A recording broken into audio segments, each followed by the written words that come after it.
Ok, pessoal, boa tarde. Então é assim,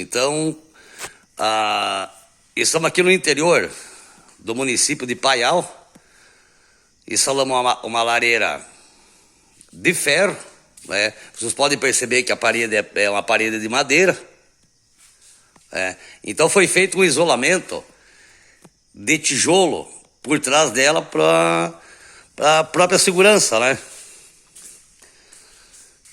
Tá, então tá aí. Embaixo a gente deixou um nicho para pôr a lenha. Tá, que a cliente pediu para deixar esse nicho embaixo para pôr a lenha, que ela não tinha lugar para pôr, né? Então foi onde ela criou essa ideia aí de deixar embaixo. Tá, então é assim, ó, a chaminé, a semana que vem vai ser instalada.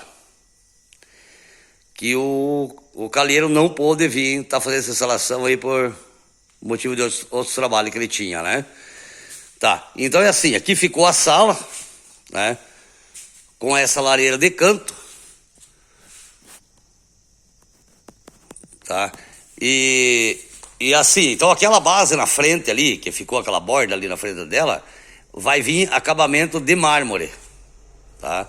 Embaixo também vai ser um acabamento embaixo também, naquela portinha embaixo ali também de mármore, né? Uma moldura, né? Beleza? E quem quiser criar essa ideia também para colocar uma lareira, se a tua casa é de madeira e tu tem medo de pôr, faça nessa ideia também aí que vai ser aprovada. Beleza? Então a semana que vem vamos estar fazendo mais vídeos aí, até o local aí para aonde vai ser feito a live do sorteio do canal, tá? Para os inscritos, né?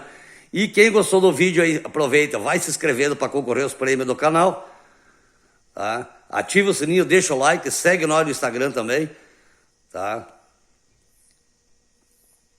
Tranquilo, pessoal? Um abraço e até logo mais. Teremos mais vídeos aí para vocês aí, com mais novidades.